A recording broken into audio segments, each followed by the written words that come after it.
Chris. Yeah. I think it should be done. I don't know who. I don't know.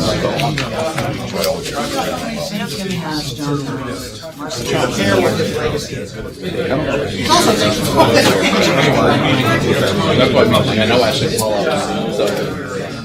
So I don't care.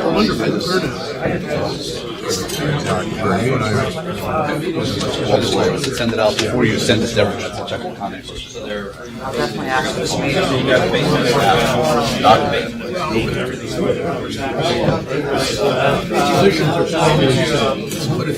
Find that out.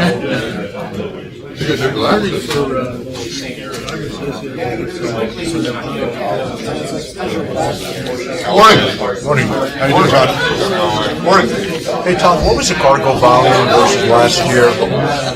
Usually we have a chart that shows the cargo volume versus last year.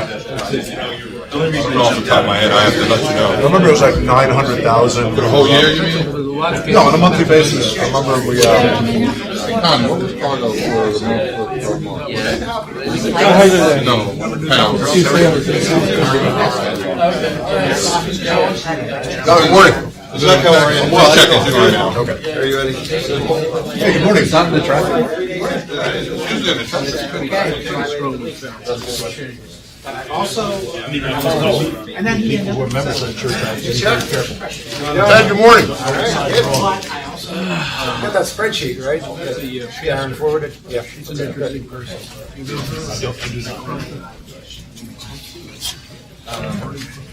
Do you think the assumptions and the output would change significantly if you dial back from that 6,000 or 10,000 square feet, I think it was, to something that's more of what you're looking for? It wouldn't be like a I haven't dug one-to-one. in yet, but the revelation from Adam's message was maybe large private T hangers are better than mega bulk hangers. For some clients, yeah. Yeah, I mean, for me, that would be more ideal too. I'd rather just have both of my aircraft, large heated private hangar so the aircraft don't have to be moved every time somebody else wants to go out. Page 6. There may be a follow-up question. Okay, understand. There it goes. Okay, I'm sorry, I was looking at it and I was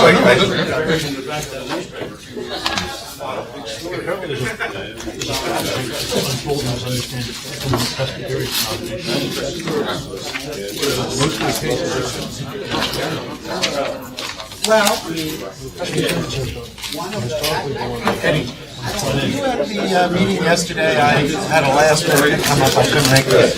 I phoned in for it, and when you phone in, it's tough to kind of be engaged, but They make decisions about insurers and stuff like that.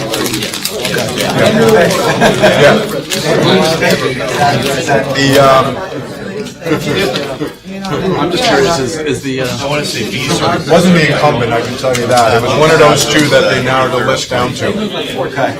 Was it the really anxious guy that's been trying forever, or the other? Oh yeah, I know. That's a good question. I would ask Todd. Todd knows.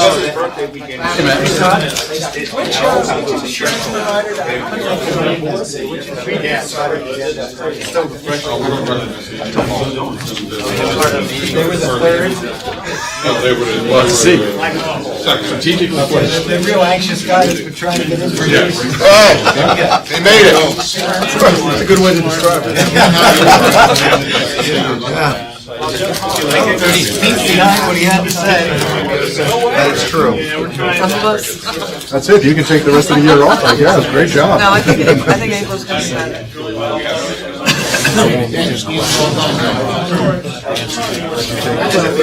I was looking. Yep. A couple places in Maine and like Tuckerman's Ravine and around Mount Washington that are still open. But I was looking at the webcams and it's not very hard to do. A lot of service. I'm trying to figure out if we take 6 people away this weekend. I'm trying to figure out where to go. I was just going to never call him. What time did you turn? In Boston? Yes. I did it 3:32. Good morning, everyone. Welcome to the April meeting of the Authority. Would you please stand? pledge allegiance. I pledge allegiance to the flag of the United States of America and to the republic for which it stands, one nation, under God, indivisible, with liberty and justice for all. Thank you.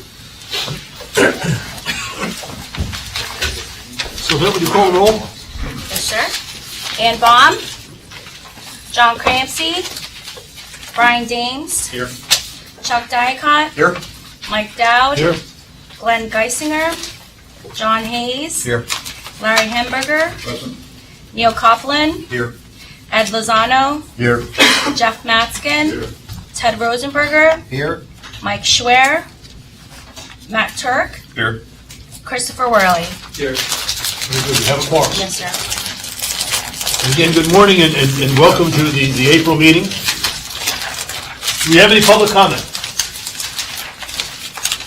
Son of a gun, Michael, I got used to you sharing public comment.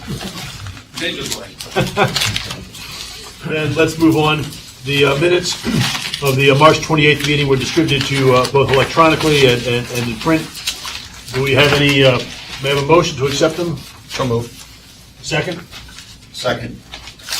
Any comments, any questions, any changes? Then all those in favor of receiving the minutes as distributed, please say yes. Yes. Very good. We've got a full agenda today, and some really interesting things coming up. We even switched Ed's seat so he's closer to the camera for the presentation. Got my right side? So, Mr. Lozano, Oh, great. financial report? Thank you. Board, I'm pleased to report a wonderful quarter that was delivered by the organization and staff. A continuation of what we've seen in the first and second months. Basically, we'll start off with revenues. So revenues for the quarter were $6.6 million, which is practically 15% ahead of budget and almost 30% ahead of last year. So the number one headline is revenues are up pretty strongly. Number two is expenses were managed very well in the quarter. So while we were higher than last year, we came in below budget, which is a good, obviously, sign of managing expenses well. Some of that is due to timing. So some of the expenses may catch up throughout the rest of the year, but for the first quarter, expenses came in below budget, revenue came in higher than budget. So obviously, two very important KPIs going in the right direction. That flowed through down to net income of $2.3 million, almost $2.4 million for the quarter, which is 83% ahead of budget and 52% ahead of last year. So that is just, outstanding news for the organization, for the authority. Now, what drove that performance? It's principally, again, cargo. And as we've kind of been highlighting in the first couple of months, cargo volume grew for the month 129%. So more than double the cargo volume of last year in the month. The year-to-date number for the quarter is pretty consistent. It was up 125%. So we're talking about more than doubling our volume for the month and the quarter. And basically, the headline is that significant increase in volume has multiple effects. Number one, it obviously drives increased revenue for that segment of the business. But number two, there are a lot of ancillary services that are benefiting to the authority's bottom line from that: increased fuel, increased ramp services, et cetera. So that trend continues, and again, great job on that new cargo business, and even better is the flow through to the bottom line. Now, if we look at our passenger count, our passenger count is slightly down for the month, about 2%. Okay, so I would say in essence for the quarter, we were roughly flat. So in terms of passenger head count, we're flat for the quarter. Really, the drive, which is pretty okay. It's obviously better than being down, but the growth is coming from cargo, where we identified as a strategic driver last year to invest additional resource, and I think that's yielding the fruit that the authority had planned for.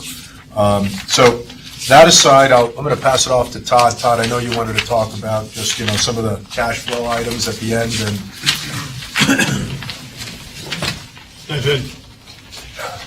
Good afternoon, everyone. I just wanted to point out that the cash flow now includes, you have the items that are marked in yellow. We adjusted. Page 18. Page 18. We adjusted the AIP reserve number. We took about 800,000 of capital projects that were actually eligible that we took out of that restricted fund, so that took that number down some, but that actually freed up some of our unrestricted cash. Plus, we incorporated the additional Braden and plan design items for the runway in there. So that includes all of our latest capital adjustments are reflected in the cash flow. So it's important to keep that in mind. And we are well above where we need to be. And if you look at our financials long-term, we're a lot better than we were last year. I mean, our current ratio, I always point that out in each report, that it's a lot better than it was. We're well above 2, which is pretty good. So I'll open up to the floor if anybody has any particular questions. I would just add for perspective on the cargo, because obviously you see the impact from a revenue and a bottom line standpoint, and correct me if I'm wrong, Todd, but I think the first couple of months we were projecting in last year's plan about 3 flights a day. I think the actual performance is 4 or 5. No. The way our budget planned out, we planned out 4 cargo flights for the first 9 months of the year. And we actually had 5 in the first quarter. So that affected our bottom line in a positive way. Is it safe to say that once a cargo operation is happening here, that there's no reason to anticipate that it wouldn't continue and grow from there, that it's almost a baseline you could count on, or? I don't think you can get ahead of ourselves. I mean, it's still a relatively new operation. We would certainly do our best to keep all the flights here, but there's no guarantee. It's still early in the actual process. So I mean, if you keep in mind that we've only had cargo for maybe a little over a year now.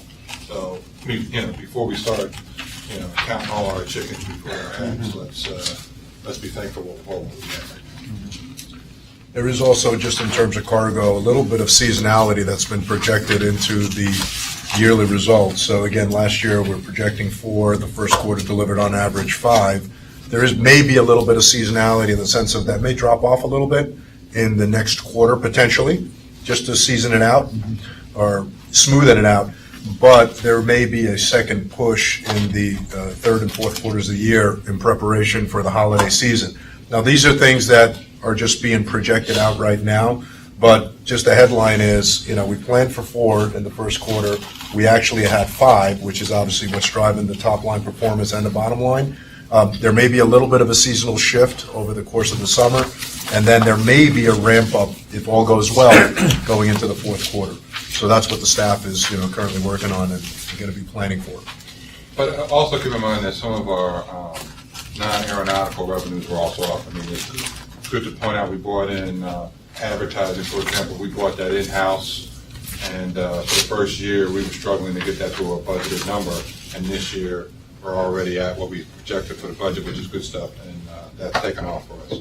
And in a lot of the other areas where we're kind of balancing ourselves out with the non-aeronautical to cover some of our costs. Because the real issue with cargo, as Eddie kind of pointed out, it's the activity of the airport. They're offsetting some of the costs so we can lower our cost per employment.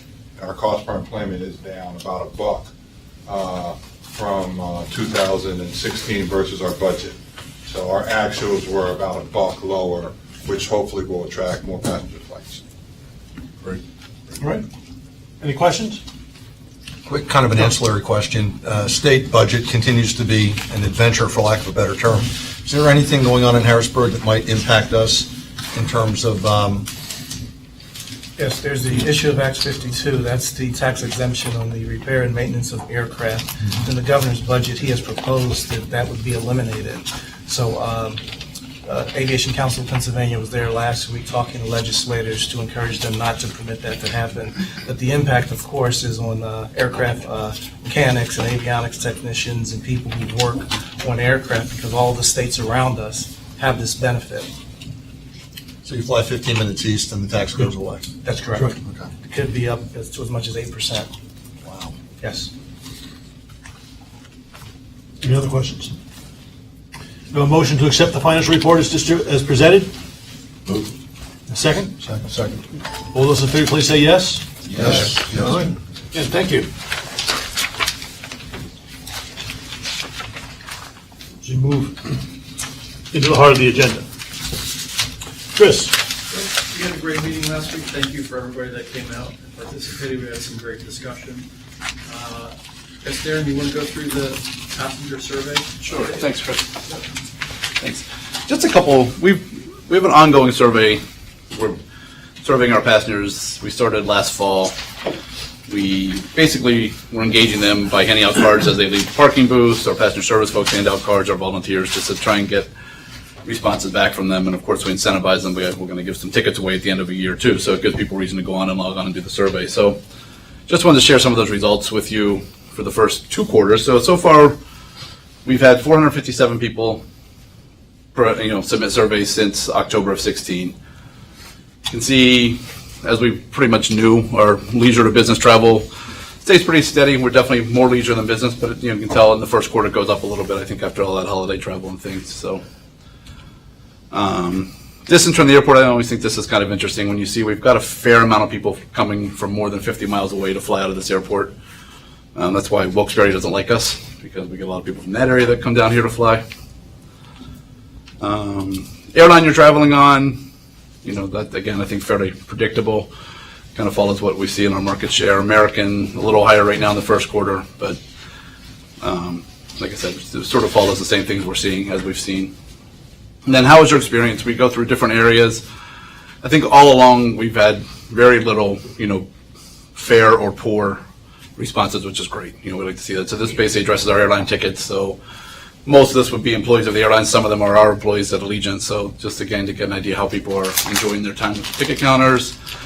TSA, our TSA folks are excellent here. We hear nothing but good things about TSA here, which is obviously not the norm, from what you hear across the country.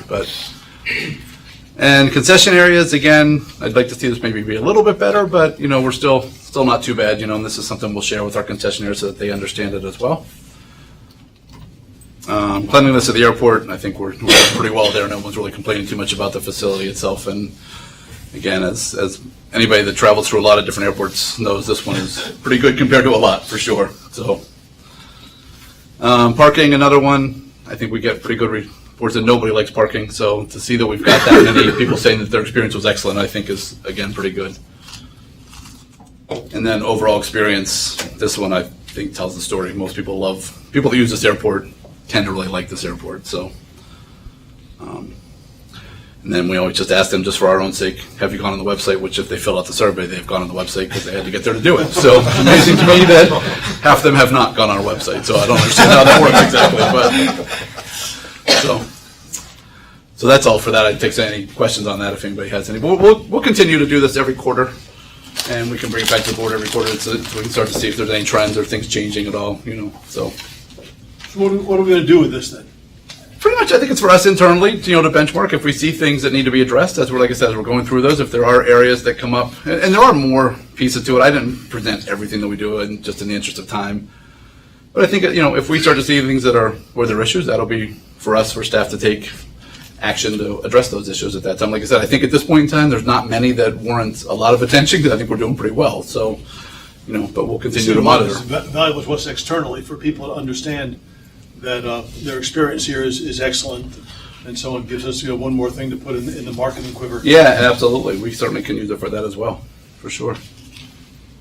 Darren, a question. Yes, sir. So on the concessions, did they get specific at all with what they would like to have seen? We do have a comment area at the end, so we have to go through all those still to see what's in there. To see, so at the very end of the survey, you can do written comments. I didn't bring those in just again because of its pages, But, so we haven't gone through all those yet, but we will to see what they're looking for. And Just again, if there's any trends there. Sure.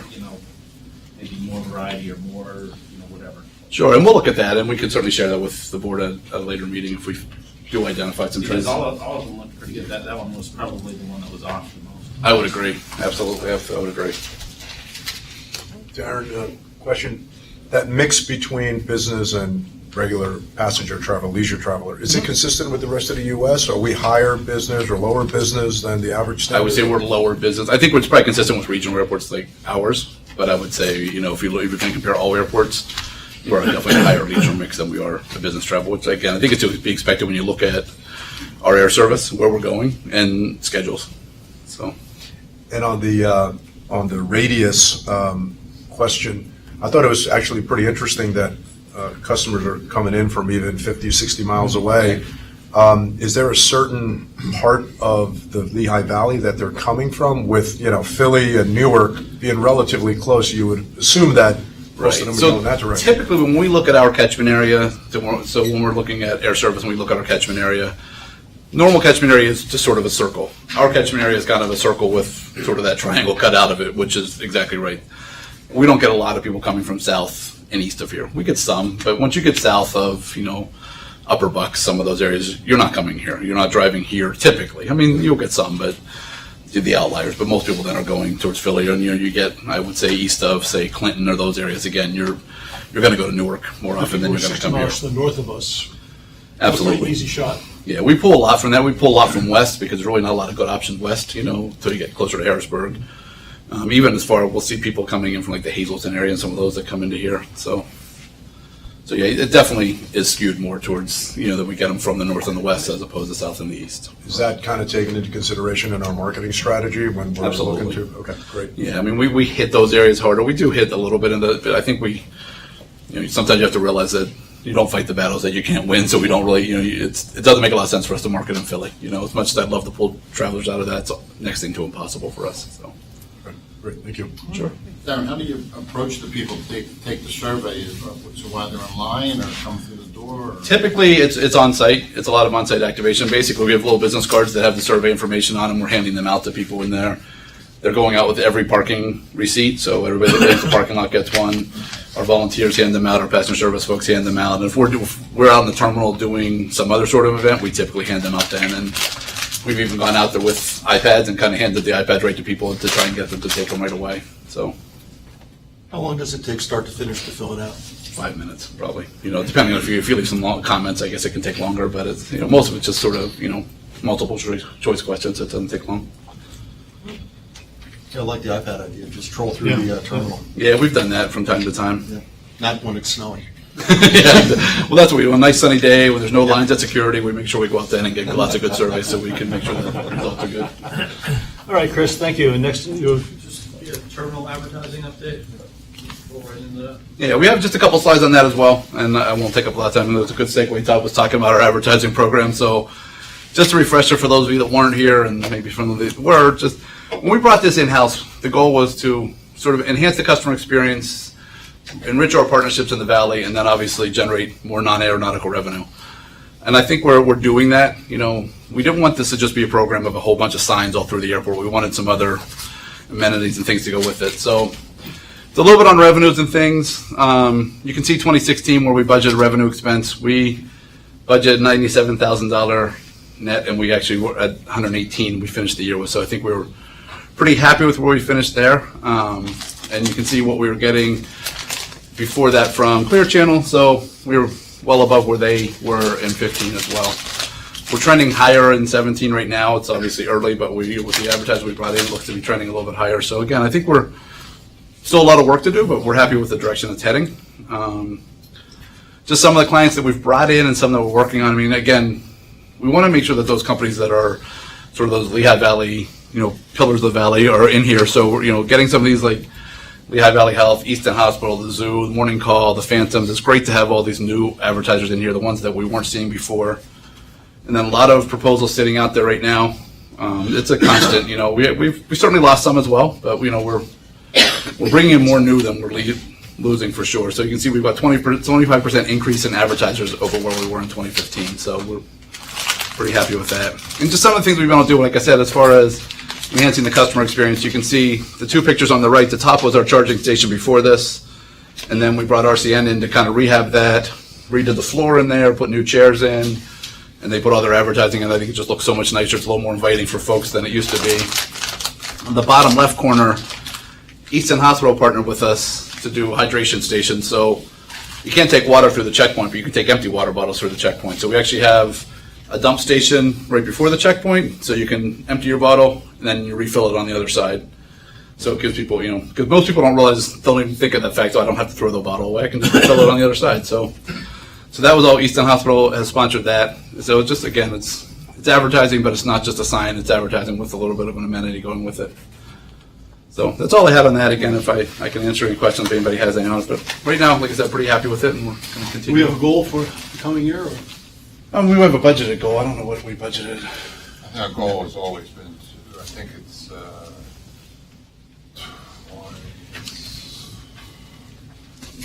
what is in the first quarter? If you look at our financials, we budgeted, we're right at budget. I think we budgeted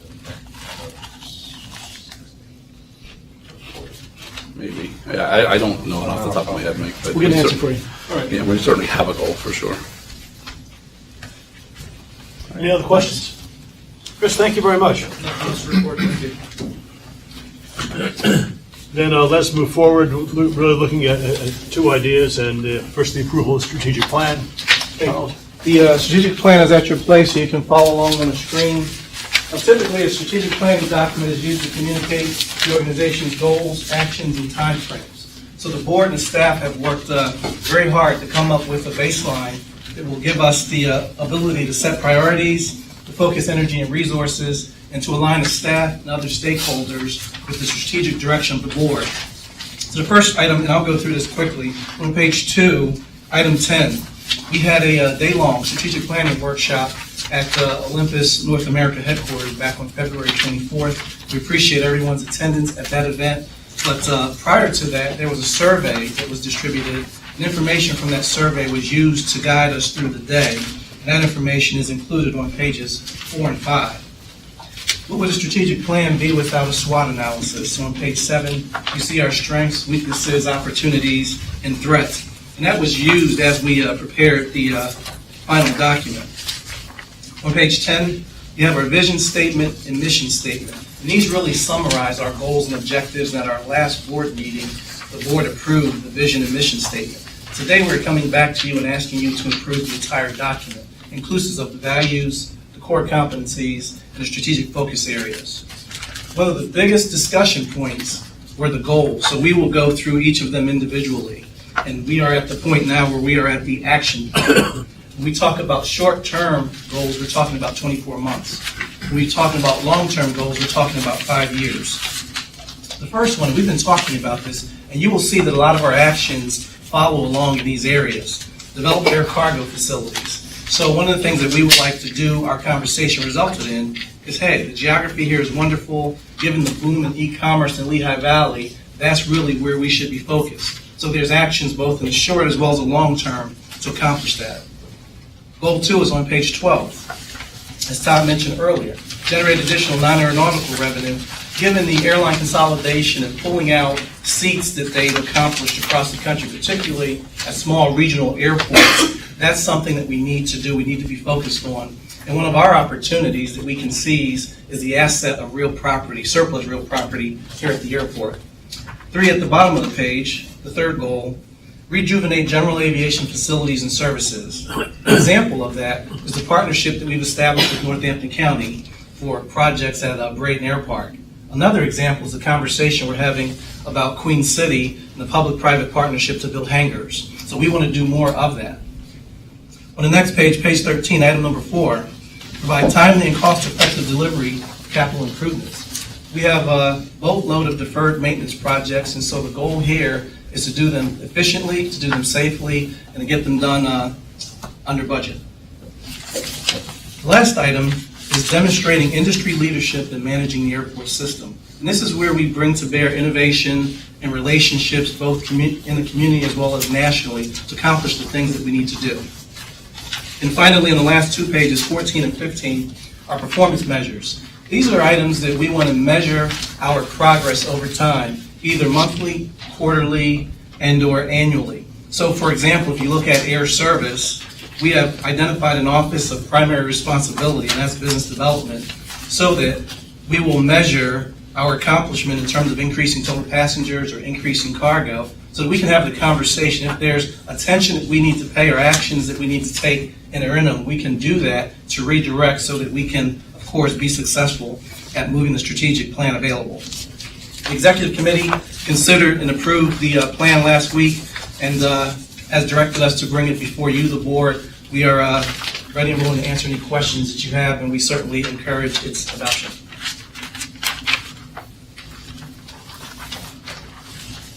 Any questions for Charles or the staff?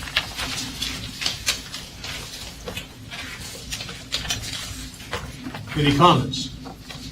I was just going to say, just a comment in the sense of this is, I think, a very good example of the board working with staff collaboratively and also with the community on developing a cohesive strategic plan. So thank you. That offsite was, I think, very productive. And I think the strategic planks that are coming out of this are a lot clearer, and I think they're very spot on in terms of what we're trying to accomplish and achieving our vision. One thing I would add that was, I think, a great line item in one of the strategic planks was this development of corporate hangars, right? So I think we've set aside $10 million, and we're going to be constructing, hopefully in the near future, some hangars to attract business clients here to ABE. That's hopefully going to be a really good initiative and deliver some top line and bottom line results over the long term. So I just wanted to commend staff and the board for working together, and I think, putting together a really tight plan.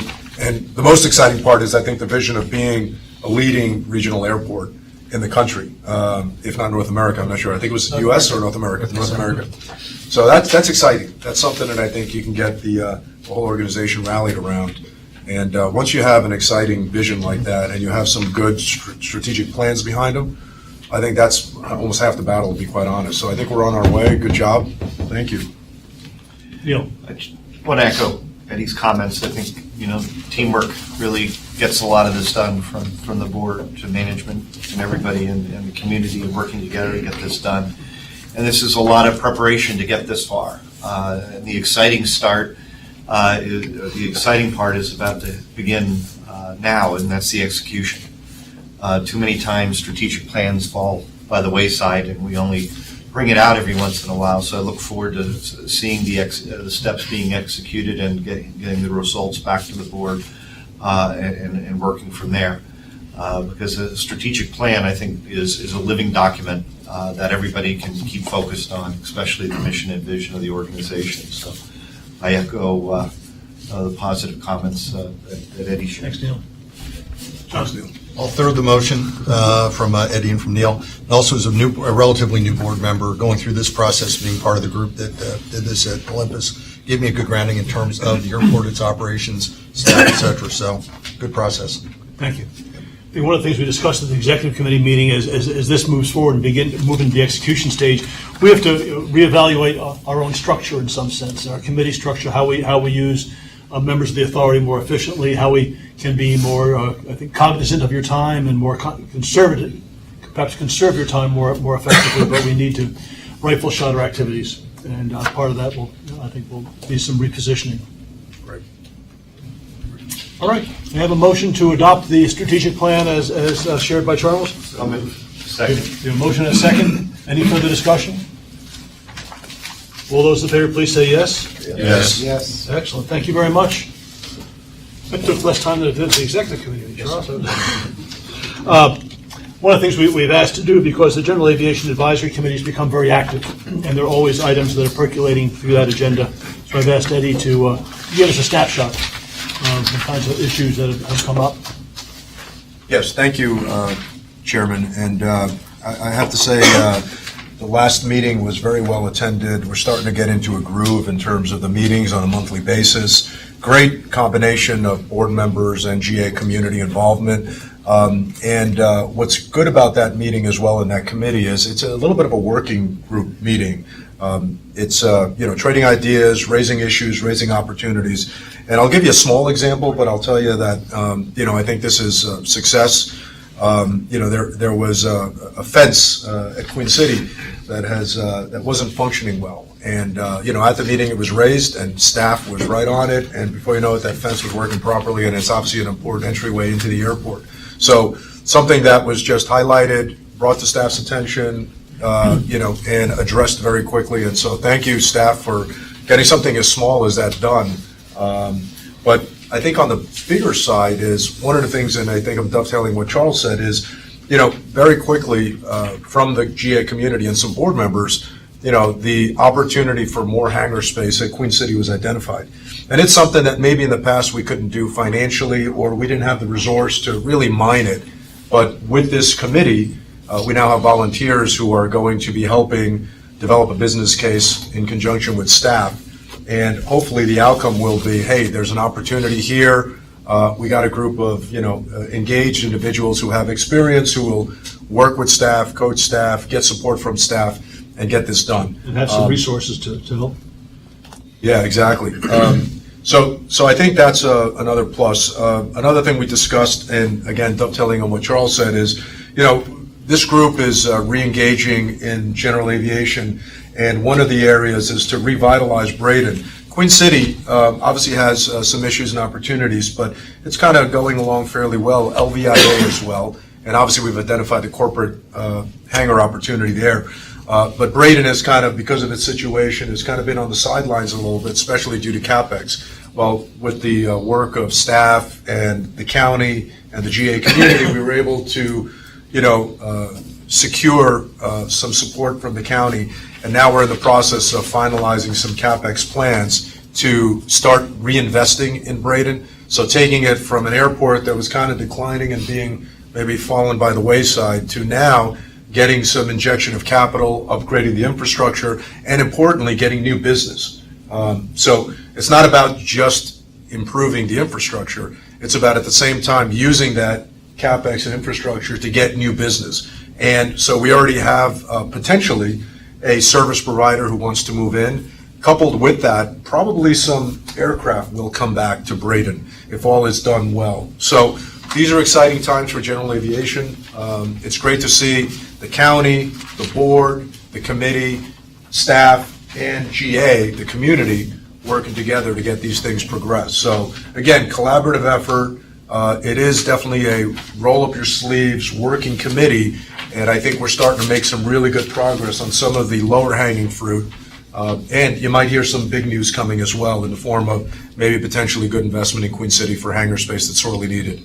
And then again, just closing out, looking forward to the construction of the corporate hangars here at LVIA. That's a really nice, attractive opportunity, and I know we're kind of getting out of the gates on that, and hopefully we'll see a hangar soon filled with planes and more business, and just similar to cargo, then you'll see the flow-through, right? That's additional ramp services, that's additional fuel, additional visibility for the airport. So really some good momentum is what I'd like to summarize in terms of the GAC. Kind of nice to see heads nodding around the table. It feels good for that. I have one last item under Executive Committee, non-agenda item, and that is that you will remember that at our last meeting we adopted special counsel both for bond counsel and aviation counsel. We have, I think, benefited greatly from the advice that the judge has provided for us and his law firm has provided for us as general counsel. And I appointed a small committee to meet with that firm to discuss how we move forward in the area of real estate. And I think based upon that, Chuck Diakount was there, Jeff Matskin was, Charles was, and I participated. And our recommendation is that we continue. We've already agreed to continue with the firm, but indeed to make sure that they're also the firm who will be advising us as we move forward in the area of real estate. It's more a matter of reporting out rather than needing to take action, I believe. But and Chuck and Jeff and Charles, thank you for being there. We had, I think, a remarkably frank and very, very good discussion. And I think high level of confidence that we're moving forward in the right direction. Now, Ann is not here with us, so She was supposed to call in her absence. We could just move through. Sure, Move through sure. each item. Is she on? Yeah, I'm on the line. Okay, Hi, sorry, Ann. Ann. Hi. Hello, how are you? Okay, I'll need some help from staff that's in the room, but we have a number of items for approval, and you have the information in your packet. The first is approval of an additional line of credit, a lease line of credit. We're recommending moving forward with BMO Harris. And Todd, I'll let you explain that to the group. And also, I move the approval of that item. Royce? Okay, if you remember, particularly Chuck, we brought to the committee a proposal for a lease line, I want to say about 3 or 4 months ago, and there were some concerns about it. So in discussion with our financial advisor, we decided to just take it out to bid, and see what was out there, and see if we could do a better rate. So we went through the bidding process. I think we got about 15 different proposals. The top 3 were BMO Harris, MLC, and Bank of America. We also put on this comparison Tetro, who is our current lease line provider, just to kind of get a comparison. And BMO Harris came in with the lowest rate. They're all tied into an index. They're tied into swap rates. So they're going to be indexed, but they came with the lowest rate. We also had to factor in the residuals. Because this is a capital lease, we're buying items for 4 years, and at the end of that time, we want to own that particular piece of equipment. On some of the proposals we received, there was a residual, so you had to kind of do an apples-to-apples comparison. So we did an apples-to-apples comparison, and BMO Harris, who is also our bondholder, came in at the lowest. So from a compliance standpoint, it was much easier to deal with BMO because we already have to deal with them on the bonds. And also they have experience with airports. And the other piece of it is because they own the big debt, they're not worried about this particular line as well. So it was the best rate from a compliance standpoint, from a relationship standpoint, and from a rate perspective. So that's why we're recommending. We have it moved by the committee. Can I have a second? Second. Any discussion, any questions? Let me just say, I was at the Finance and Capital Committee, and I want to thank members of the staff for providing us with the information that we needed to make informed decisions on all of these agenda items. And I feel real comfortable with the recommendations that we came out of based on their input. So thank you. Thank you, Jeff. In that case, all those in favor, please say yes. Yes. Yes. Any opposed? Very good. All right, Ann, we're moving on. Okay, great. Thank you, everyone. The next item that we are recommending for approval is the appointment of a new insurance brokerage service. We are recommending that we move to Beecher Carlson, and this would be for a 3-year contract, and this would be for our property and casualty workers' comp services. And so I'd like to make the motion to approve Beecher Carlson as our new insurance broker, and certainly let Todd explain some of the details. We have a second to that, and then we'll turn to Todd. Second. Okay, Neil. One of the things we did, we've been with Willis Towers for at least 15 years. So when you're with the same brokerage, there's a little complacency. So we went out to bid. We got bids from Beecher, Carlson, Willis Towers, and Arthur Gallagher. They all came in and did their presentations to the Finance Committee. After that presentation, the Finance Committee came back with additional questions, which we forwarded to the committee for them to review. And then after reviewing that and all things, we came up with the decision to go with Beecher Carlson. Any questions? And all those in favor, please say yes. Yes. Any opposed? All right, Ann, that's 2 down. Cargo apron expansion. You guys are awesome. Okay, next is the approval of just agreeing with you. Oh, well, thank you. So the next is the approval of the cargo apron expansion, and this is the design phase, and I move the approval as recommended, and I believe Ryan will talk us through this one. Have a second to that? Second. Very good. Yep, great. Yeah, thank you, Ann. So as you see up on the screen, and we put up on Novus, What we're looking for approval on is the cargo apron expansion design phase for an additional parking position. Just for some background, there's 5 parking positions there today, 2 occupied by FedEx, and 3 with ABX, ATI, and Atlas Air. There's been some discussions and requests based on the holiday season of adding an additional space before November 1st. So it's a very aggressive schedule, but what we're looking at is, if you recall, in the CIP in 2017, we had a preliminary conceptual design for hangar apron expansion, more construction in 2018, 2019.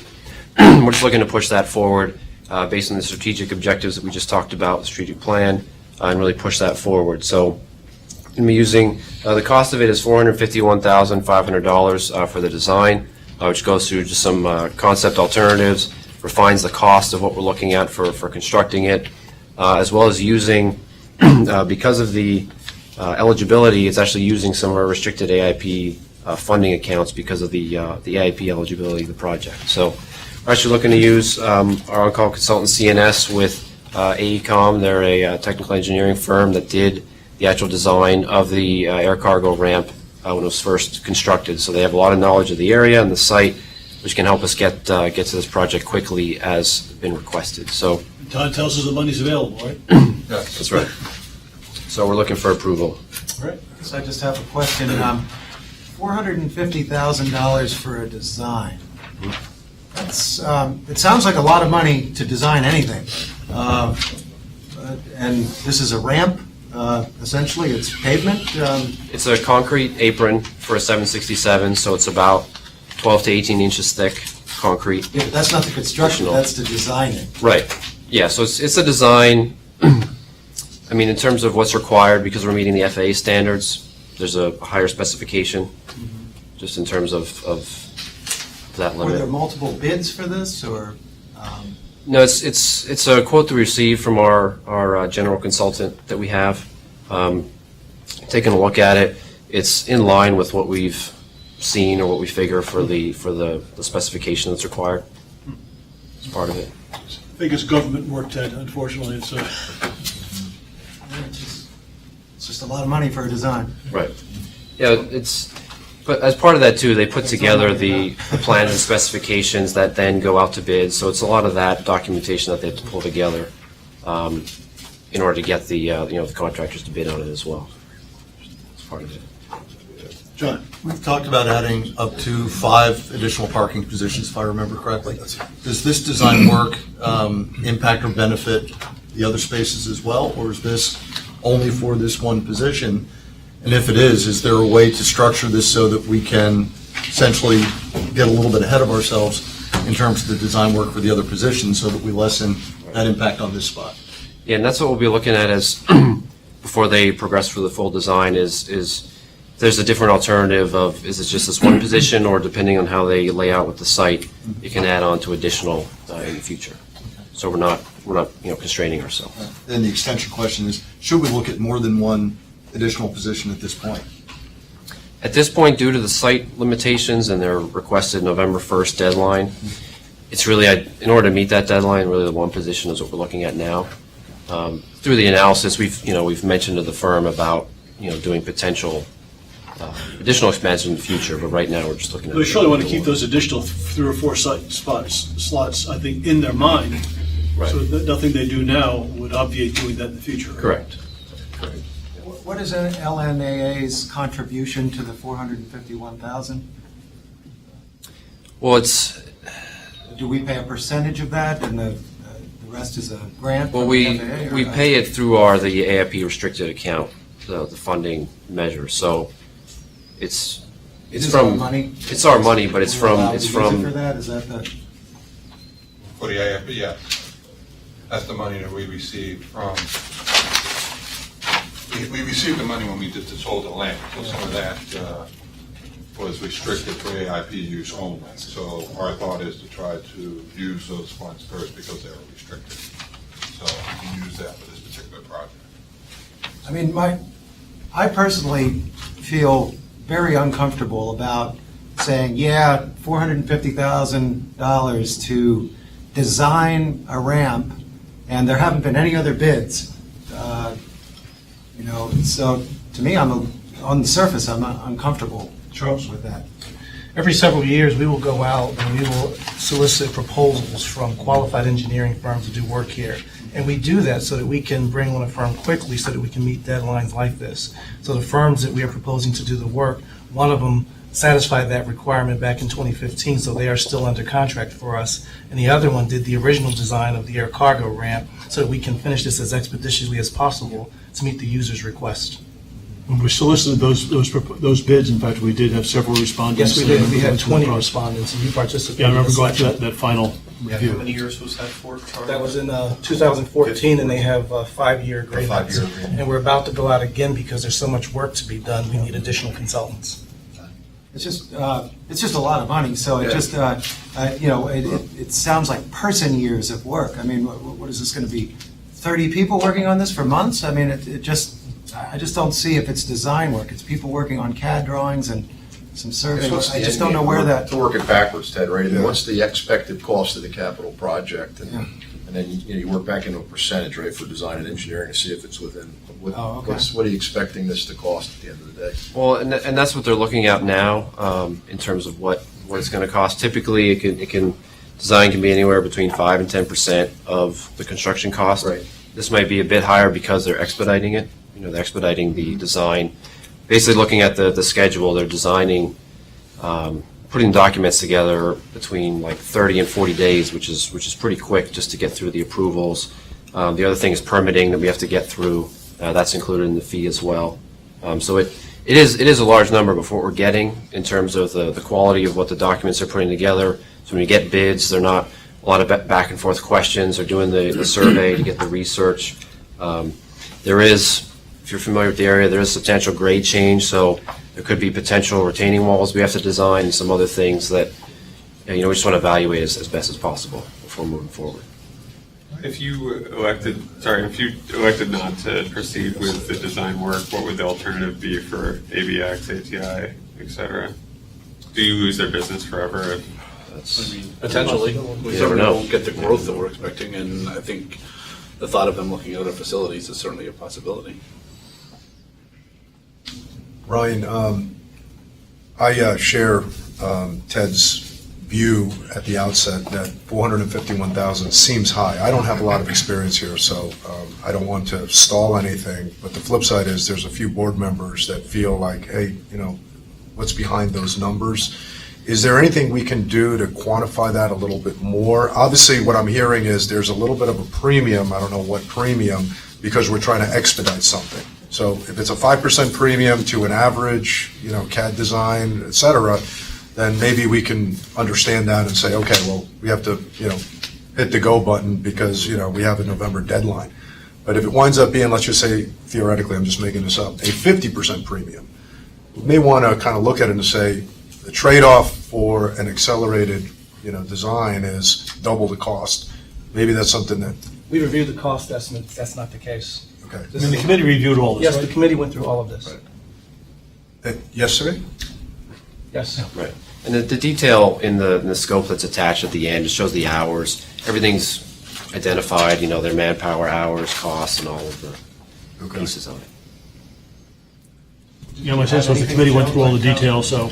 Do you have any details? Yes, the details were In the packet. It's online. They were attached on this agenda. It seemed high, but against the expedited nature.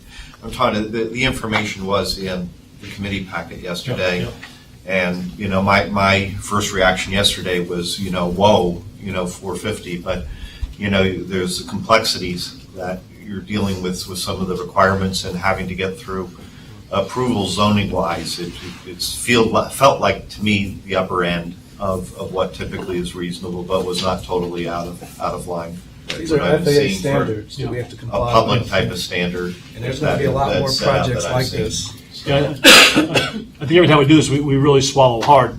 Yeah. But in some respect, if we're going to continue to do the FAA required work, unfortunately. That's what it costs. Yeah. I remember Bill Berger saying, why does it cost so much to do that much asphalt? And I think unfortunately, that's the way it seems to play out. That was the engineering materials arresting system. That was $22 million. Well, with a good plan in place, you don't pay, when you're kind of skating to where the puck is going to be, Yes. then you're not paying those expediting fees. Right, that's right. And that's where, and this is a good plan, and I think it envisions a world in which the Definitely. airport is more I competitive. think to Mike's point about, I think the biggest concern I would have is that they're not planning for the future of what really our intention is to expand the number of spaces, that we have to go back and spend a lot of redesign to undo things that were done in the fuse. That to me is ultimately had the biggest inefficiency, that I would see and be concerned about in that sense. So the hope would be is that they have an eye to the future as they're planning this out so that we could that's preserve gonna our be- resources. Critical to the process. Yep, and that's something we'll evaluate to make sure that we're not. So, there are no other engineering firms that could be quickly brought in and say, look, we have an immediate design opportunity? No. It'll take 6 to 9 months to bring on another firm. Unfortunately, the process works, it's, wow.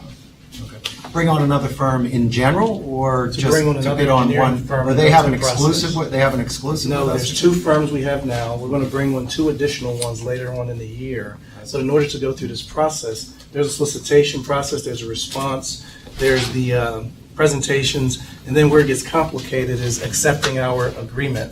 We have an agreement that has rather rigid indemnification provisions, and usually that's what takes the longest time is to negotiate through those provisions. So is that, sorry, just to clarify, so is that something that you got to almost get qualified to be able to bid on our projects? And once you get qualified, which takes that 6 to 9 month Right. process, then you're in a position to quote? And that was the Okay. whole purpose of getting people pre-qualified, so that we were able to be agile enough. Got it. And just to add to everybody, when Todd presented the cash flow to you, the cash flow does include all of these projects that we're recommending for approval. So this 451 would not be an additional, it wouldn't be something that we'd have to take out of our budget. He's already forecast that through our cash flow. Thanks, Ann. Any other questions? I don't have a question, but just in closing on my part, a suggestion for something that's a big ticket item, and I know these get vetted pretty extensively in the committee meetings, but maybe it makes sense to just put something that helps educate the board on the cost relative to comparables, so that it's just not a $451,000 number. And I don't want to change the process, but as you can see, there's a lot more questions that come up based on just a $451,000 without some background. So if you just have one chart Absolutely. that says, hey, here's 451, the national average is 350, the $100,000 premium is the qualification, the expediting, Good et idea. cetera, and then we can kind of maybe absorb that a little quicker. And We can do that. okay, That'd be helpful. Thank you. Good idea. thank you. All right, with that, it's kind of a caveat back in our minds that that's something we're going to do as we move through the future. We've had a motion and a second. All those in favor, please say yes. Yes. Any opposed? Any abstentions? I'm going to abstain. All right, thanks, Ted. Just record that, please. And you're still on the approval of replacement departure building HVAC unit. Yes, so this is an initiative to prevent hot, sweaty, and angry passengers. That was supposed to be funny. We don't respond very well to our customer service survey. I know. Yeah. So the surveys come out well. And I move the approval of the recommendation that the staff has. And I'm not sure who's going to talk about this one. Ryan, are you still talking about this one? Yep, yeah, and I'll take this one as well. So, Okay, great. yeah, as Ed mentioned, we're looking for approval to replace the departure building HVAC unit. The unit we're discussing is a 20-year-old unit over at the Wiley Post departure building. Currently, it's an HVAC, it's a chiller. It has 2 compressors in it. One compressor has failed to date. So we actually identified this item, or the chiller, in our 2018 capital improvement program. But due to the failure of the one compressor, we're looking to push it forward and expedite it for this summer months before we get into the heat of summer. We did program $150,000 in 2018 when we went back and got the quotes for what we're looking at doing. It comes in at $116,600. We're looking at putting this through our lease program, so it won't have a major impact on our cash flow. And as well, we also did look at replacing simply the one bad compressor, which was somewhere around $60,000. If we had to replace then the other compressor, which was still 20 years old, you're talking a little bit more than even replacing the entire unit. So to get the warranty involved with the new unit as well as the service life, we're just looking to replace that entire unit for the departure building. The total cost again is? Total cost is about $116,000. We have a motion, the committee will move it, do we have a second to discuss it? We have a second, any discussion, any questions? What's the expected life of the new unit? Typically about 15, 20 years. We've been fortunate to have the one that we have, running for 20 years. Any other questions? Then all in favor, please say yes. Yes. Any opposed? And then one more. Two more, pardon me.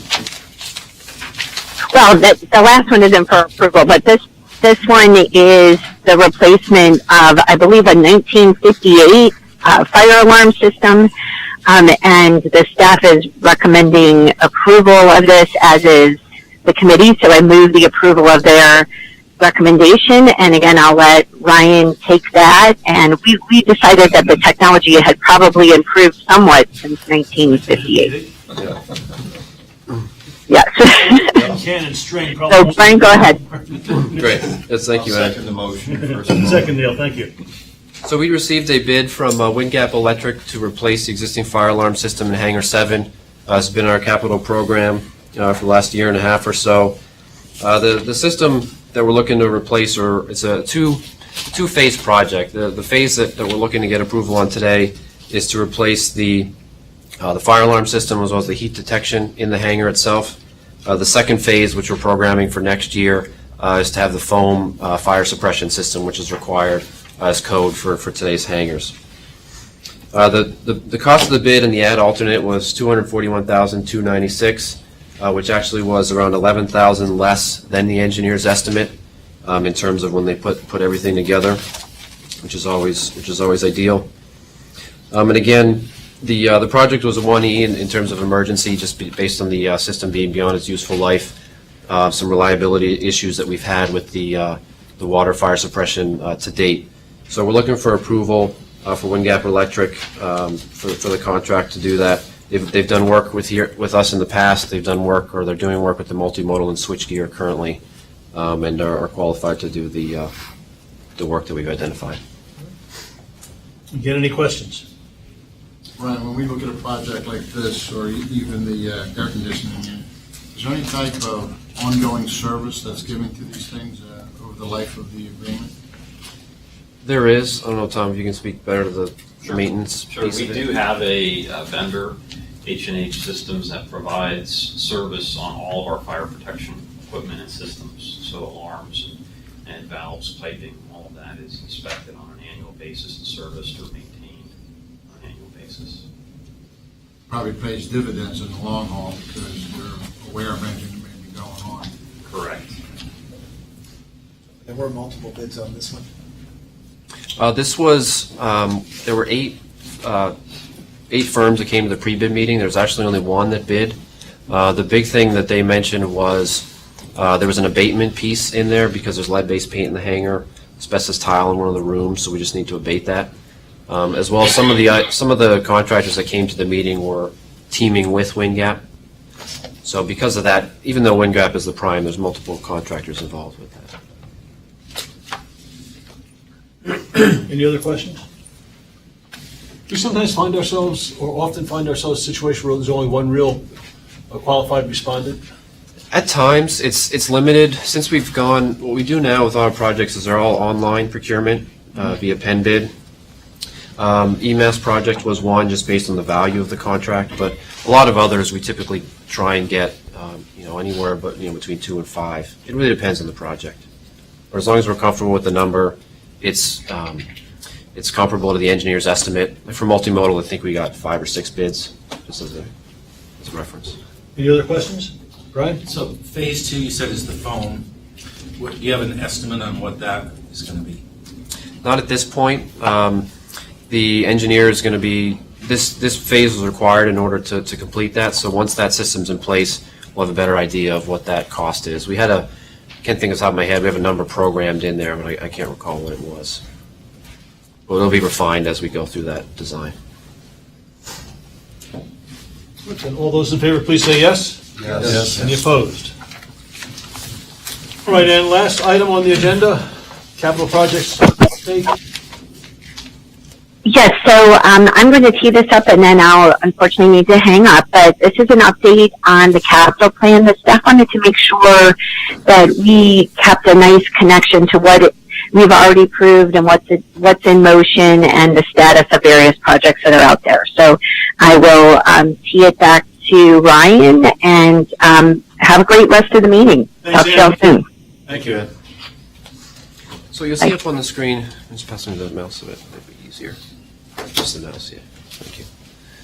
So what we talked about at our finance and capital meeting yesterday was, given where we are past the first quarter, we have a lot of new projects that we've added based on the grant we got from the county, as well as what we've been talking about with the cargo apron, and really making sure we're staying agile and versatile with the program that we have. So what you see here hopefully looks familiar from what we had presented back in November last year for the capital budget, but what we're going to be doing on more of a regular basis, and we're actually meeting internally every week to go through a lot of this detail. So I won't get into too much of the detail, but the thing to really keep in mind is kind of the orange color on the left we've identified as in-progress projects, just to show which ones are moving forward currently.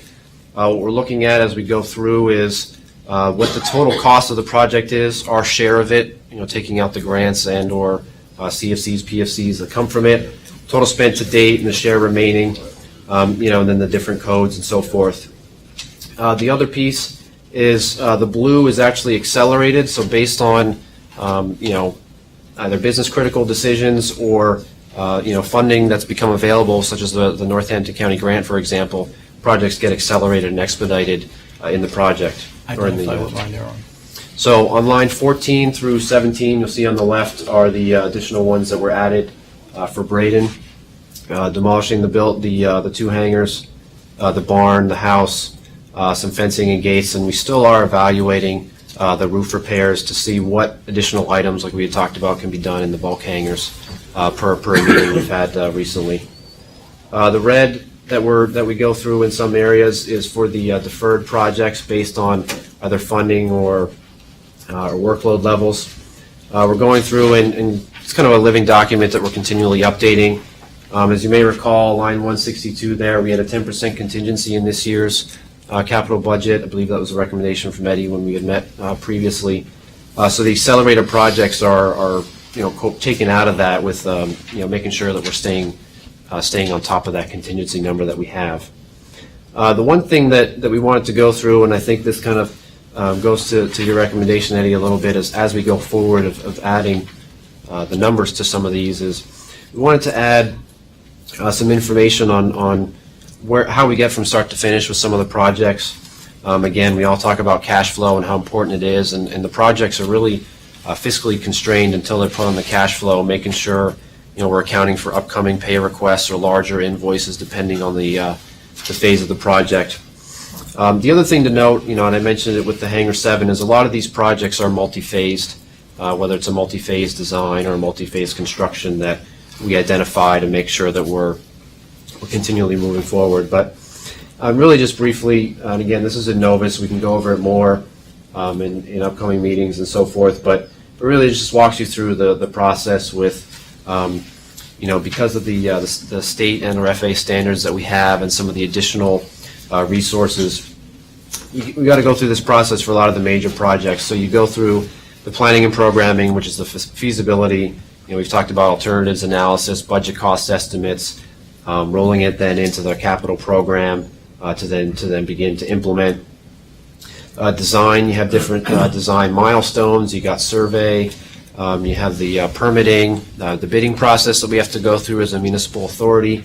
The FAA approvals, which is key for a lot of the items that we need to do, that we need approvals on. We have the board approval and the committee action that we go through.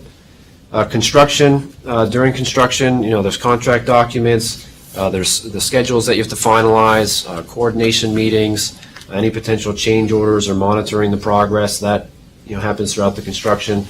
And then the other piece is the construction management, so making sure that the contractor is following the documents that they said that they bid on, that they said they were going to follow. Making sure it meets our inspection and approval and the FAA's and our state's inspection and approval. And then the other piece that we really like to think about is moving forward, which Larry, kind of your question is the operations and maintenance side of it is once it's constructed or it's in service, how are we operating and maintaining it? Is it less of a burden on our maintenance staff or, periodic checks that are required? So with all these projects, we always like to take a look at this piece. And again, a lot of the projects that we're trying to do equipment-wise, we're throwing into the lease program to really help the cash flow so that the larger projects can be pushed forward.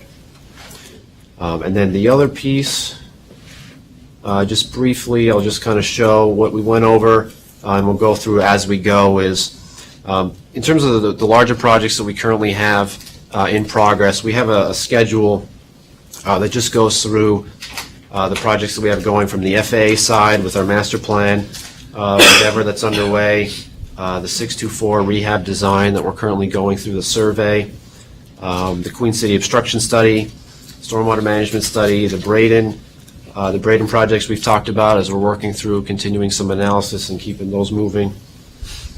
Switchgear, we're getting close to getting that in place, so there'll be more coming next month for some updates there. And just some additional information for a lot of these projects that we're continuing to move forward that we don't always talk about just because of other items that require our attention, but I just wanted to brief the board and the committee of these other projects we have moving forward here into the future. So take any questions with the update. Any questions for Ryan? What's the projected date for this cargo ramp that was, the design was just approved? They're looking for trying to have it operational November 1st, so the engineer is pushing for, I believe it's mid-June or July, to have everything put together with approvals and what have you, because construction time, the curing time for the concrete, all that has to be done before that date. So once we move forward and with the approval, we'll get more of a definitive schedule with some of those. Is there a projected budget for that ramp, to build that ramp for one big plane? In terms of the construction cost, you mean? That's what they're going to look at with those alternatives, because depending on where it's set up, we'll know more information. So once we get that, we can bring The it. funds for that would come from where, Ryan, just to anticipate the next question? Well, that's part of the, so one is the AIP restricted portion, but then the other is through the lease program or that funding mechanism to make sure that we can cover, as well as go through with the, We're talking millions of dollars, though. Right. Yeah, it's hard to tell at this point what it's going to be, but The revenue that this, nobody wants to get in the way of growing the cargo business here, but we are talking about releasing millions of dollars of funds to build room for one big plane. So is there an ROI model that's going to be developed on that? we could I'm not sure what we take a look at that piece of it, but based on the operation that's there today, the size that the amount of positions that they don't have or that they need, it's something we can take a look at and see what we can potentially add or quantify, but it might be tough with some of the ancillary items that are attached to it. I think the ultimate ROI, but I think it's a good question, and one that we always need to go through. Ultimately, the whole thing begins to flow much better when we get 4 or 5 more slots in there. But you're absolutely right. Brian. So as it stands now, you've got one plane that's towed down to the main terminal.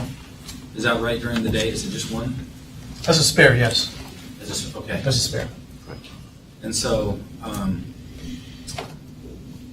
do they complain about that at all? Do they have any problem with that, or they? That's at their request. They want to have a spare on site in the event one breaks down. Oh, okay, that's their spare. Yes, it is. Okay. And so this new spot wouldn't be used necessarily to house the spare. It would be a whole new. It would be an additional spot during the Christmas season, the months leading up to the holiday season. Those spots are in demand. Okay. and any additional spares can be parked down at the terminal. Yes, they can. I guess ultimate thought is we may need 2 or 3 more. Yes. I think it's important to keep in mind that, the cost for the additional spot would be a capital item that would pass through the rates and charges, which would be passed back to the airlines. Right now, they would have to pay for that depreciated cost. So that cost would be bared back by them because that's something directly relatable to the folks that are using the airfield. So that's not a cost. In the short term, it's obviously going to impact our cash flow. But if you look at, for example, this year, we're projecting to give out about $200,000 from last year because of how well things went on the airfield and terminal. So to use some of that money next year to kind of offset that cost is probably not realistic. So it might not affect us as much as you kind of thinking right now. Does that help, Ted?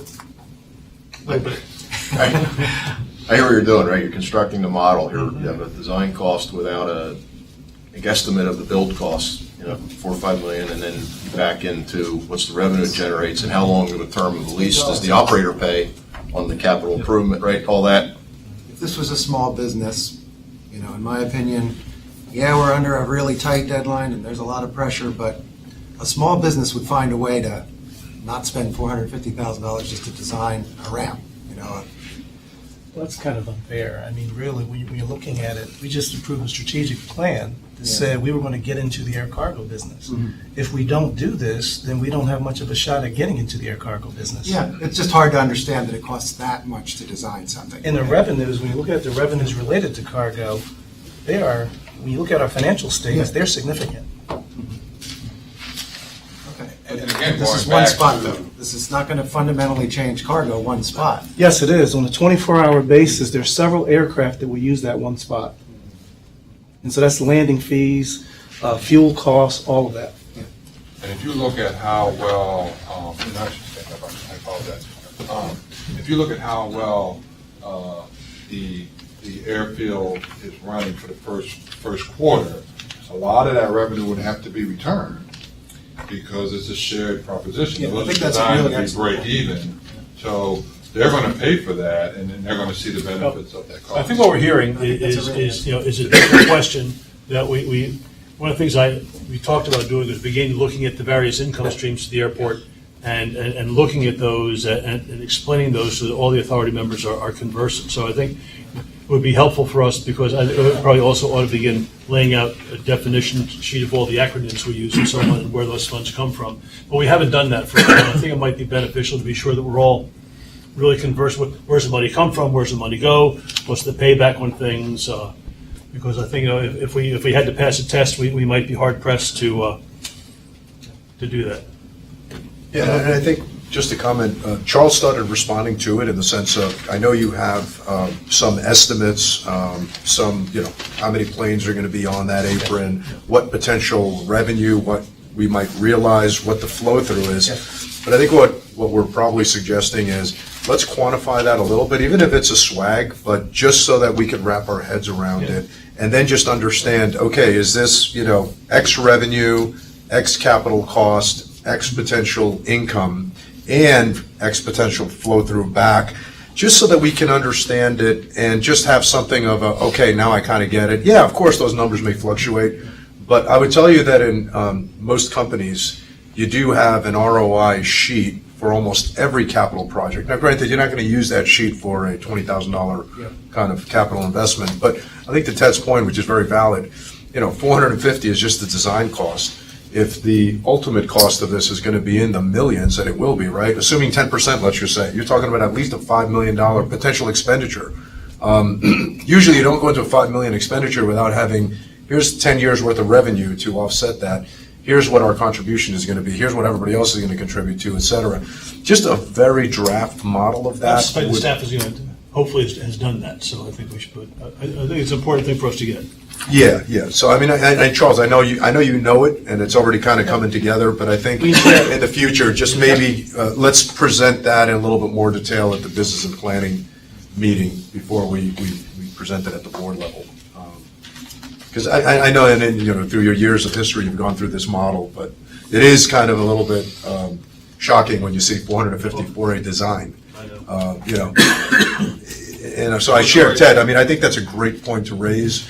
And I think, as we're going along and finally starting to spend money, because we were never probably in this fortunate situation where we could spend it, but we got to get probably a little bit more disciplined around having an ROI model, a simple tear sheet or something that we could use. And we got a couple of financial experts on the board that could probably help guide us. I think the challenge for us is going to be is listening to very good conversation. There's a couple of dynamics, and mentioned small business and things like that. The world of authorities and government is tremendously, a lot of times, different than small business in a lot of ways, and the cost of things. I've lived through a lot of municipal projects in my day. That was the hardest thing, to wrap your arms around in itself is cost differentiation. Small business, you're exactly right. You're finding the best, most cost-effective way to go. I think the discussion around ROI is very important. We can't lose sight, though, of our strategic plan, which we just implemented, and what we're trying to. We gave the roadmap today of what we intend to do, and I agree, Eddie, that Charles. I think we just need that bigger global picture to the point, so the board and the finance committee can see the big picture of why we're doing it, why it makes sense, and why it matches into our strategic plan. I think we're saying a small business discipline isn't valuable to us, but it is a different. Yeah, it all becomes a balancing act in my mind. All very good points, all valid points being made. I've been in that sense. Let me just ask one more question, and I'll, and I'm fine with it, and I'm not trying to stand in the way of any progress at this airport, quite the contrary, but I think in fairness, let's say their bid was $1 million to do the design.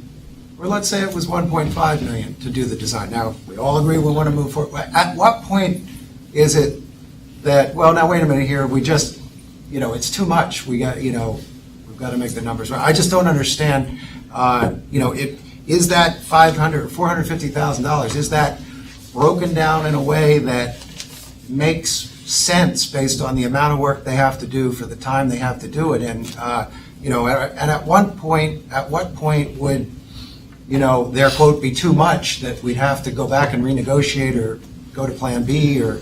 What we typically do is when we get an engineer's estimate, we will review it very closely and make sure everything seems reasonable. And then sometimes we will check with one of our other consultants to see if they believe it is reasonable. And when there is a question, we will get an independent fee estimate to bring someone in to cost out the job. So there are procedures that we have in place that we can fall back on when it's totally unreasonable. But this, based upon our review, is standard for this type of project. All right, I accept that. And I like Todd's, comment that ultimately this is just part of the overall operating cost. So it hurts our account short term, but it flows back long term. This is part of our strategic plan. Right. Correct. Okay. Ted, your point is a good point. Also should be lost, in this is that, we should be look at the project feasibility at the end, and ROI becomes a piece to that.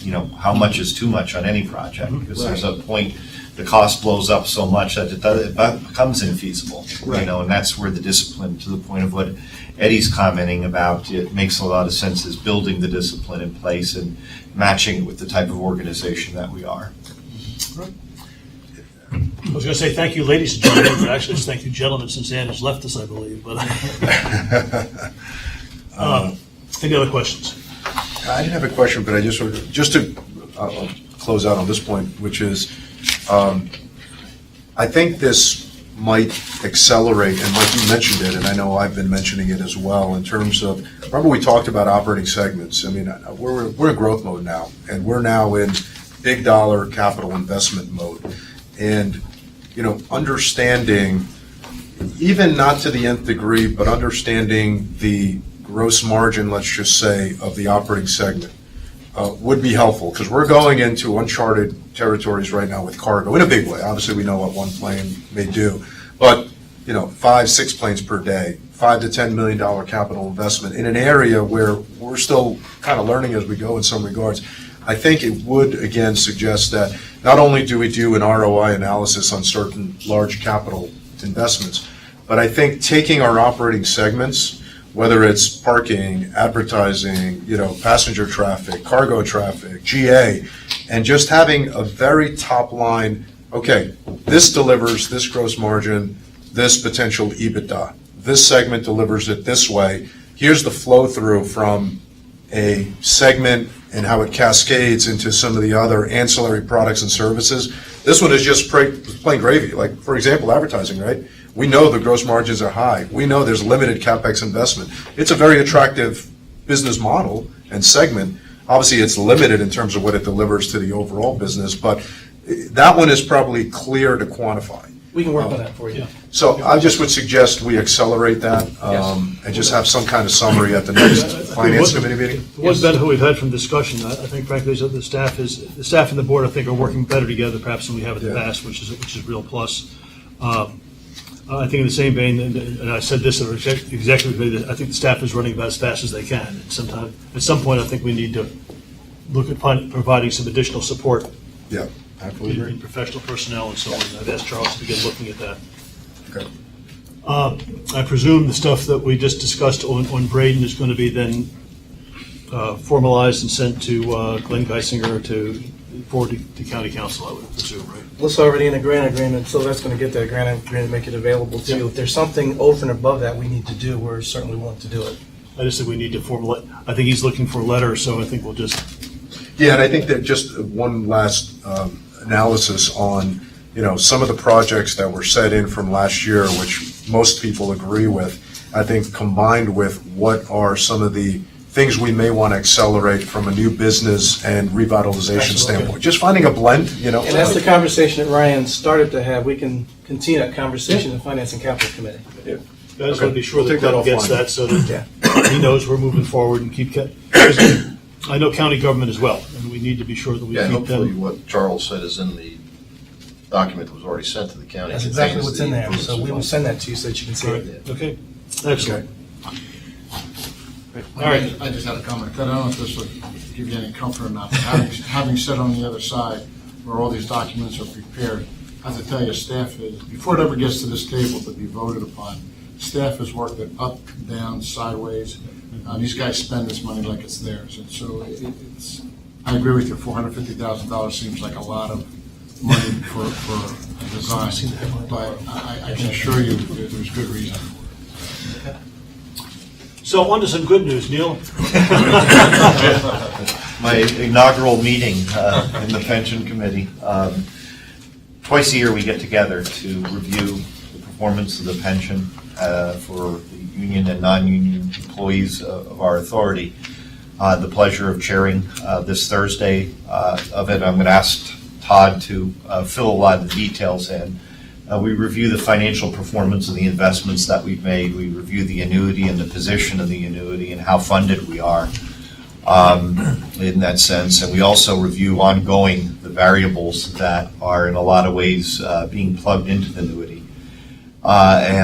Previous to in 2015, I think we were sitting at about 103% funded. As Todd will go over the details today, we're sitting around 86% funded of this. And a great portion of that reason is an adjustment to a couple of the variables that are plugged into the annuity that are creating that change. Todd, would you like to give us detail, please? Sure. As Neil indicated, we had our pension committee meeting last Thursday. And in 2015, we actually get a thorough evaluation every 2 years of our actuarial position for our pension. So in 2015, we were at 103%, as Neil pointed out. And as of the end of 2017, 1/1/17, we were at 86% funding. Now, 86 is still very good. It's what they call a 1% on the distress level. It's obviously not as good as 103, but it's still very good. We also, when we were reviewing this, saw where the counties were as well, and they're in that same percentage, 86%. But if you break down that swing, it's about a $2.2 million swing from where we were in 2015. It's about $565,000 of that was the new mortality table. Because people are living longer, that means we got to pay longer on our defined benefit pension plan. So you live longer, we got to pay longer.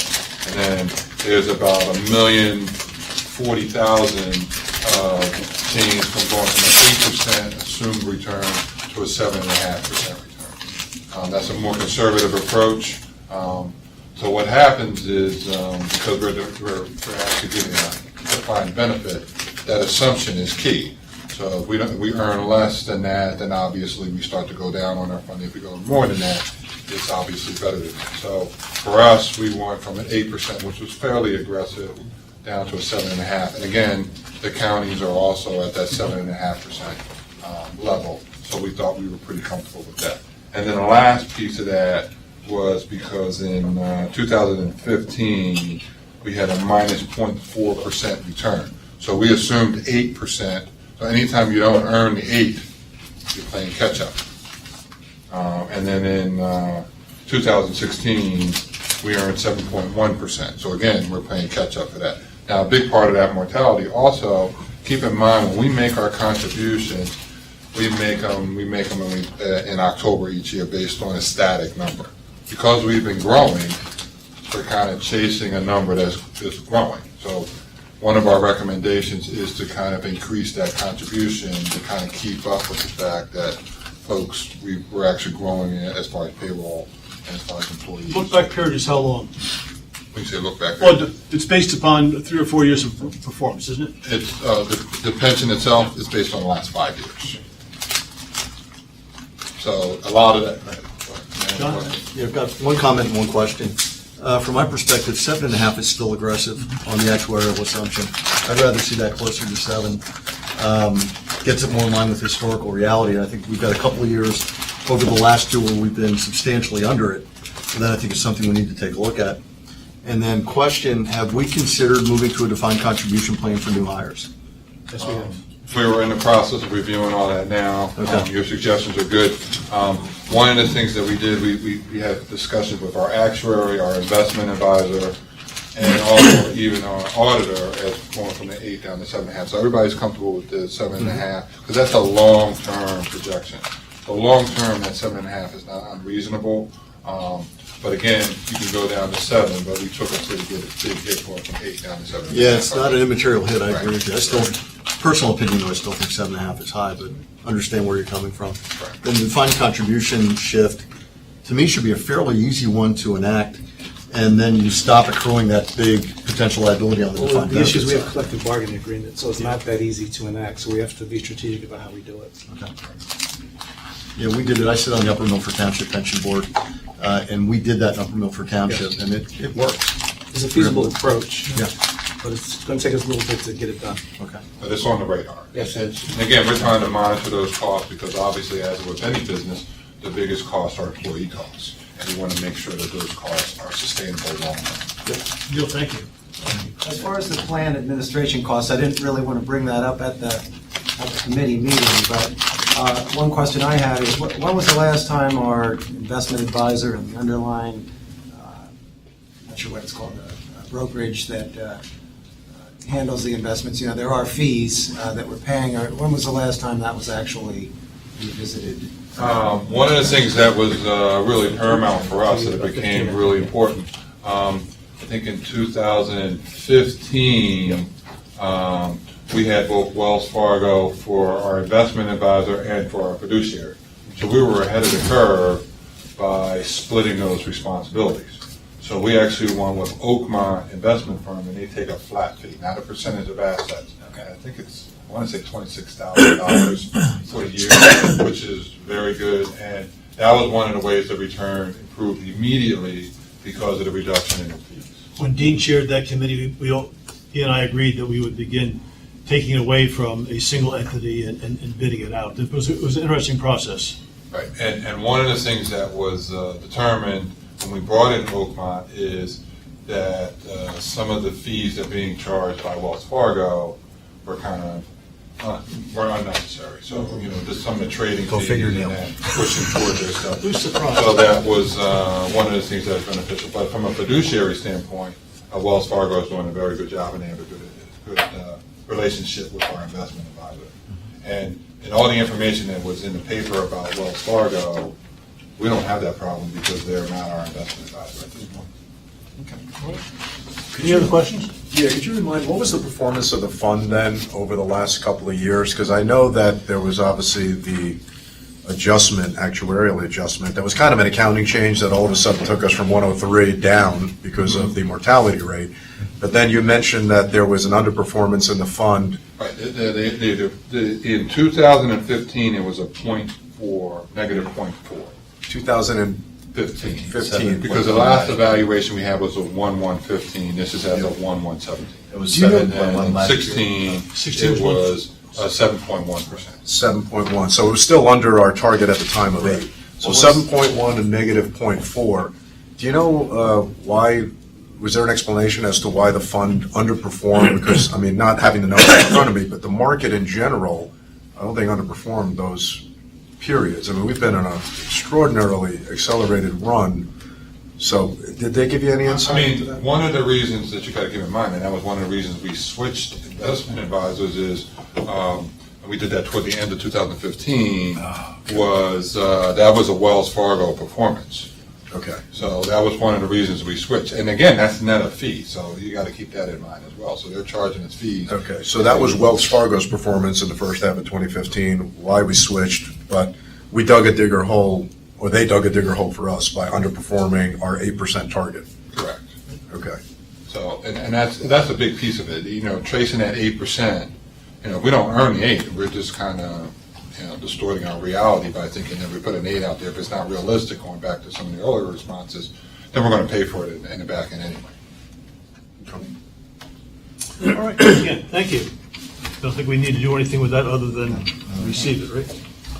Director's report. I'll try to be brief. Last month, we talked about the air traffic report. We felt that there were some inconsistencies. There was. One of the airlines underreported by about 250 passengers. We're working with the airlines to get a better process, see if we can automate the process to get these air traffic reports. Everyone's doing it manually across the different airports, but we are continuing to work on it, and we'll report out to you later on once we are able to get a solution. The Multimodal Ground Transportation Center project is currently on schedule. We are looking at completing the project sometime in the July timeframe. We will get more information to you as that approaches. In terms of upcoming events, Friday here at the airport is Take Your Child to Work Day. Saturday, we're doing the airport emergency plan triennial exercise. This is a federal requirement, so we will have all of the mutual aid and emergency responders exercising the plan. And then next Saturday is our Wings for All event, formerly Wings for Autism. It is the event where we bring developmentally disabled family members onto the airport, and they get to go through the TSA checkpoint and get like a practice run so that they can see how it's going to work for them.